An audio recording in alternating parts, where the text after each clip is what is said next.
এইগুলো খুব ভয় পেতাম মানে যেতে। কোনো টাইমে মাকে বলতাম, "মা আমার খুব ভয় লাগছে।" মানে মারা ভয় খেত, তখন তো মোবাইল ছিল না। কিভাবে জানাবো যে গ্রাউন্ডে পৌঁছেছি কি পৌঁছায়নি? তো এখানে তো ফার্স্ট অফ অল কোনো প্র্যাকটিস করার মাঠ ছিল না। তো আমায় প্র্যাকটিস করতে কলকাতায় যেতে হতো। কলকাতায় প্র্যাকটিস করতে গেলে আমাদের এখান থেকে কোনো সুবিধা ছিল না ভালো মতন। তো মা ৩টের সময় ঘুম থেকে তুলে দিত। ওই চোখ লগড়াতে উঠতাম। ৩টের সময় তুলে দিত, মা খাবার বানিয়ে দিত। কিছু খাবার খেতাম।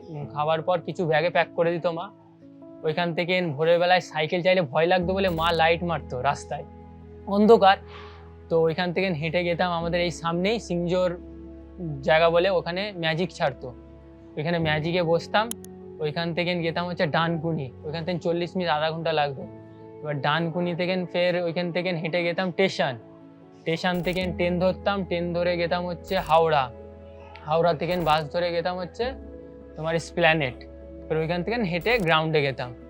এবার কোনো টাইমে বিকেলে প্র্যাকটিস থাকতো। এবার যখন বিকেলে প্র্যাকটিস থাকতো তখন আমাদের এখানে ডানকুনি থেকে ৮টার পর আর কোনো বাস গাড়ি কিছু চলতো না।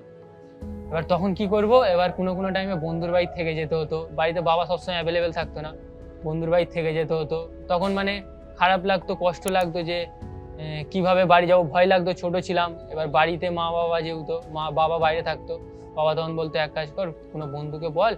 এবার খারাপ লাগতো, বন্ধুর বাড়ি থাকতো যেহেতু এখানে সুবিধে নেই যাওয়া আসার। তো এখান থেকে এইগুলো খুব মানে ফেস করতে হয়েছে, খুবই ফেস করতে হয়েছে। আর খুবই কষ্ট হতো ভোরবেলা, ঠান্ডাকালে তো বিশেষ করে। মানে মারা ভয় খেত, তখন তো মোবাইল ছিল না। কিভাবে জানাবো যে গ্রাউন্ডে পৌঁছেছি কি পৌঁছায়নি? তো এইগুলো খুব ভয় পেতাম মানে যেতে। কোনো টাইমে মাকে বলতাম, "মা আমার খুব ভয় লাগছে।"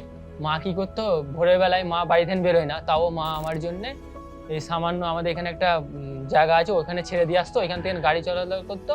ওইখান থেকে হেঁটে ওই ম্যাজিকের ওইখানে যেতাম। তো এইগুলো যখন ফেস করতাম অনেক মানে ভয়ও লাগতো, অনেক কষ্ট হতো। কারণ আমাদের এখানে মাঠের জায়গা নেই, কোনো সুবিধে নেই। কারণ এই জায়গাটা পুরো গ্রাম। মানে এত গ্রাম যে কোনো ভালো ধরো ফুটবলার বা কারোর থেকে কোনো এক্সপায়ার কিছু হতাম না। ওই ফ্যামিলি থেকে যেটুকুন বলতো ওটুকুনি, কিছু জানতাম না কোনটা আমার ভালো কোনটা খারাপ। তো এরমভাবেই চলেছে লাইফটা।